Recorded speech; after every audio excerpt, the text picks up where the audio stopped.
नमस्कार, आप capital TV Bihar देख रहे हैं। मैं हूं आपके साथ समीक्षा तिवारी। बिहार की राजनीति में लंबे समय से चली आ रही दूरियों और खटास के बीच एक बेहद भावुक और सकारात्मक तस्वीर सामने आई है।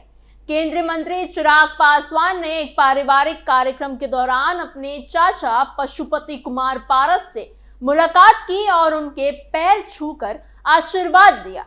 ये दृश्य सिर्फ एक पारिवारिक पल नहीं था, बल्कि राजनीतिक गलियारों में भी इसकी चर्चा काफी ज्यादा हो रही है। शहर बन्नी स्थित पैतृक आवास पहुंचते ही चिराग सबसे पहले अपनी बड़ी मां राजकुमारी देवी से मिले, जहां माहौल काफी भावुक नजर आया। दोनों इमोशनल नजर आए। लंबे समय से चल रही ये नाराजगी के बाद ये मुलाकात कई सवाल खड़े करती है। क्या पासवान परिवार फिर से एक हो सकता है? क्या चिराग और पशुपति पारस का एक साथ आना देखा जा सकता है? और अगर ऐसा होता है तो क्या इसका असर बिहार की राजनीति पर भी पड़ेगा? ये सवाल अब हर किसी के मन में है और यही हम आपको बताएंगे आज की स्पेशल स्टोरी में। पासवान परिवार में पिघली बर्फ, चाचा भतीजे की दूरियां कम।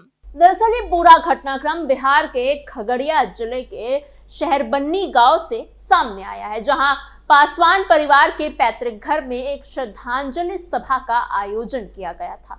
ये सभा दिवंगत अर्जुन पासवान की याद में रखा गया था। इस मौके पर केंद्रीय मंत्री चिराग पासवान भी वहां अपने परिवार के पास पहुंचे। गांव का माहौल पहले से ही शांत और भावुक था। घर के आंगन में कुर्सियां लगी हुई थी, आसपास खड़े लोग धीमी आवाज में बात कर रहे थे और हर किसी के चेहरे पर एक गंभीरता साफ नजर आ रही थी।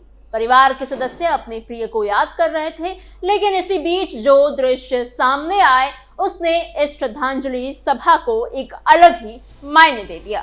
चिराग पासवान जैसे ही पैतृक घर पहुंचे, उन्होंने सबसे पहले अपने दिवंगत चाचा अर्जुन पासवान की तस्वीर पर पुष्प अर्पित किए और सिर झुकाकर उन्हें श्रद्धांजलि दी।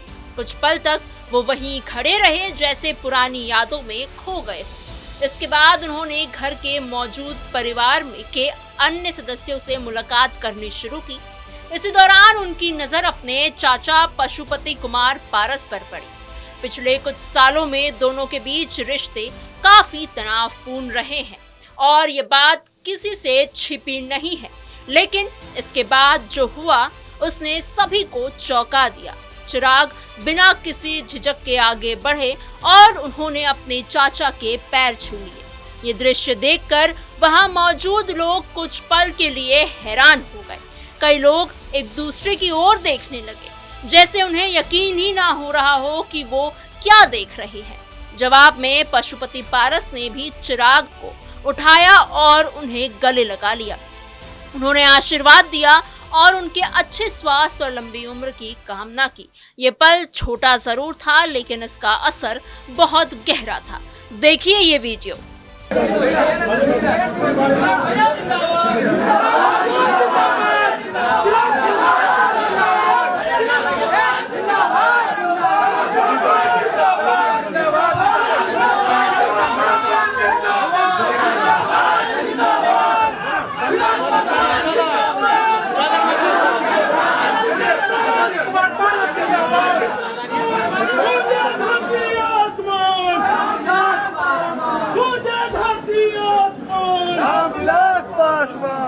इस कार्यक्रम में पूर्व सांसद और चिराग पासवान के चचेरे भाई प्रिंस राज भी मौजूद थे।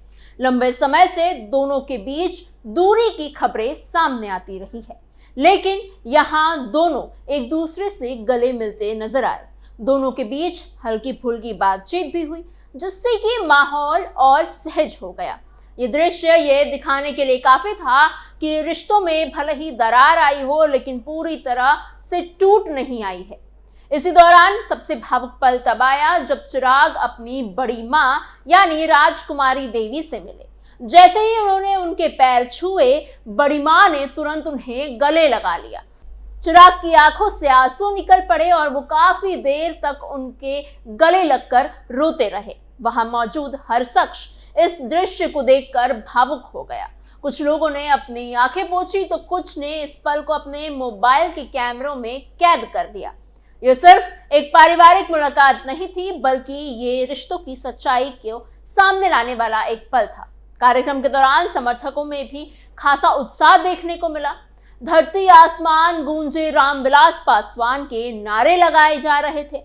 ये नारे दिवंगत नेता रामविलास पासवान के प्रति लोगों के सम्मान को दर्शाता है। आपको बता दें कि रामविलास पासवान दलितों के सबसे बड़े नेता भी माने जाते हैं। ये साफ नजर आता है इससे कि आज भी उनका प्रभाव लोगों के दिलों में उतना ही मजबूत है। लोगों ने इस पूरे दृश्य को रिकॉर्ड किया और कुछ ही समय में वीडियो सोशल मीडिया पर वायरल होने लगी। अगर इस पूरे घटनाक्रम को थोड़ा पीछे जाकर हम समझते हैं तो ये सिर्फ एक भावुक मुलाकात नहीं है, बल्कि एक लंबी राजनीतिक और पारिवारिक कहानी का हिस्सा है। रामविलास पासवान के निधन के बाद पार्टी और परिवार दोनों में बड़े बदलाव देखने को मिले थे।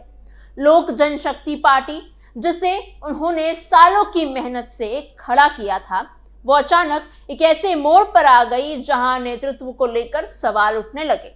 पार्टी की कमान जब चिराग पासवान के हाथ में आई तो शुरुआत में सब कुछ सामान्य लगा, लेकिन धीरे धीरे मतभेद सामने आने लगे। इन मतभेदों ने समय के साथ गंभीर रूप ले लिया। इसी बीच पशुपति कुमार पारस ने अलग रास्ता चुन लिया। उन्होंने अपने भाई और कई सांसदों को जोड़ा और लोकसभा स्पीकर के पास जाकर अलग दल के रूप में मान्यता मांग ली। इसके बाद लोक जनशक्ति पार्टी के दो हिस्से हो गए। एक तरफ चिराग पासवान का गुट रहा और दूसरी तरफ पशुपति पारस का गुट। इस राजनीतिक टूट ने परिवार के रिश्तों को भी प्रभावित किया। दोनों पक्षों के बीच बयानबाजी हुई, आरोप प्रत्यारोप लगे और विवाद धीरे धीरे निजी स्तर तक भी पहुंच गया था। संपत्ति विवाद ने बढ़ाई खटास, पासवान परिवार में नई उम्मीद। विवाद यही नहीं रुका। अलौली विधानसभा सीट को लेकर भी परिवार में मतभेद खुलकर सामने आए और ये विवाद समय के साथ साथ गहराता चला गया। ये सीट पासवान परिवार की परंपरागत और भावनात्मक रूप से जुड़ी हुई सीट मानी जाती है, इसलिए इस पर दावा सिर्फ राजनीतिक नहीं बल्कि पारिवारिक विरासत का भी सवाल बन गया है। इस सीट पर चाचा पशुपति कुमार पारस और भतीजे चिराग पासवान दोनों ही अपना अपना हक जताते रहे हैं। परिवार के दूसरे सदस्य भी इस मुद्दे में शामिल हो गए, जिससे मामला और ज्यादा उलझ गया और आपसी तनाव बढ़ता चला गया। रामविलास पासवान की पहली पत्नी राजकुमारी देवी के नाती यानी बड़ी बेटी आशा पासवान के बेटे प्रिंस मृणाल ने भी इस सीट से चुनाव लड़ने की इच्छा जताई। उन्होंने चिराग पासवान की पार्टी से अलौली विधानसभा सीट पर दावेदारी की बात कही, जिससे परिवार के अंदर एक और नया समीकरण बनता नजर आया। दूसरी ओर पशुपति कुमार पारस भी इस सीट पर अपना मजबूत दावा रखते हैं, क्योंकि वो इस सीट से 5 बार विधायक रह चुके हैं और उनका राजनीतिक आधार यहाँ काफी मजबूत माना जाता है। अलौली विधानसभा सीट को रामविलास पासवान की राजनीतिक विरासत का एक अहम हिस्सा माना जाता है। उन्होंने अपने राजनीतिक करियर की शुरुआत 1969 में इसी सीट से विधायक बनकर की थी। बाद में 1977 में हाजीपुर से वो सांसद बनने के बाद ये सीट पशुपति पारस को सौंप दी गई। हालांकि 2010 के बाद ये सीट पासवान परिवार के हाथों से खिसक गई यानी निकल गई, लेकिन आज भी ये उनके लिए सम्मान और पहचान का प्रतीक बनी हुई है। इसके अलावा संपत्ति को लेकर भी विवाद सामने आया। खबरों के अनुसार रामविलास पासवान के निधन के बाद परिवार के भीतर तनाव बढ़ गया। चिराग पासवान ने आरोप लगाया कि उनके चाचा ने उन्हें और उनकी मां यानी रीना पासवान को दिल्ली वाले घर से बाहर निकालने की कोशिश की थी, यानी संपत्ति से बेदखल करने की कोशिश की। यह भी कहा गया कि बड़ी मां राजकुमारी देवी को भी घर से हटाने की साजिश की गई। कुछ रिपोर्ट्स में यह भी सामने आया कि घर के कुछ कमरों में ताले लगा दिए गए थे, जिससे मामला और ज्यादा गंभीर हो गया था। इसके बाद राजकुमारी देवी ने पुलिस में शिकायत भी दर्ज करवाई थी। इन घटनाओं ने यह साफ कर दिया था कि यह विवाद सिर्फ राजनीति तक सीमित नहीं है, बल्कि एक गहरा पारिवारिक संघर्ष भी बन चुका है। इन सभी घटनाओं के बीच शहर बन्नी में हुई इस मुलाकात ने एक नई उम्मीद लेकर आई है। जिस तरह से चिराग पासवान ने अपने चाचा के पैर छुए और परिवार के दूसरे सदस्यों के सम्मान के साथ वो उनसे मुलाकात की, उसने ये संकेत दिया है कि रिश्तों की डोर अभी भी पूरी तरह से नहीं टूटी है। राजनीतिक एक्सपर्ट्स का मानना है कि इस मुलाकात के दूरगामी असर को देख सकते हैं। अगर दोनों गुट आपसी मतभेद भुलाकर एक साथ आ जाते हैं तो इसका असर बिहार की राजनीति पर भी देखने को मिल सकता है। पासवान परिवार का एकजुट होना कई राजनीतिक समीकरणों को बदल सकता है। फिलहाल ये कहना मुश्किल है कि आगे क्या होगा, लेकिन इतना जरूर है कि एक मुलाकात ने कई बड़े सवाल खड़े कर दिए हैं। क्या ये सिर्फ एक पारिवारिक कार्यक्रम था या इसके पीछे कोई बड़ा संदेश छिपा है? क्या चाचा और भतीजे के बीच की दूरी अब कम हो जाएगी? और सबसे बड़ा सवाल, क्या पासवान परिवार फिर से एक हो पाएगा? अंत में यही कहा जा सकता है कि शहर बन्नी की यह तस्वीर सिर्फ एक भावुक पल नहीं बल्कि एक उम्मीद की कहानी है।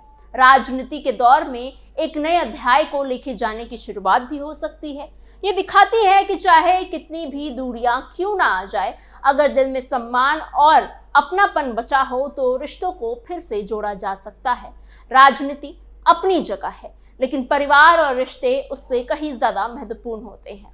अब सबकी नजर इस बात पर टिकी है कि क्या ये मुलाकात एक नई शुरुआत साबित होगी या फिर सिर्फ एक याद बनकर ही रह जाएगी। फिलहाल इसने लोगों के दिलों में जो उम्मीद जरूर जगा दी है और शायद आने वाले समय में पासवान परिवार फिर से एक साथ नजर आए तो पुरानी कड़वाहट को पीछे छोड़ दे, ये भी तस्वीर हमें देखने को मिल सकती है। आपको क्या लगता है कि क्या एक बार फिर से पासवान परिवार एक साथ होंगे? क्या दोनों पार्टियां एक साथ एक ही पार्टी में आ जाएंगी? क्या चाचा और भतीजे के बीच की कड़वाहट जो है वो खत्म हो जाएगी और हमें बिहार की राजनीति में एक नए समीकरण को देखने का मौका मिलेगा? हमें कमेंट बॉक्स में अपने सोच विचार जरूर बताइएगा। ऐसी और खबरों के लिए और इस खबर पे और अपडेट के लिए बने रहिए कैपिटल टीवी बिहार के साथ।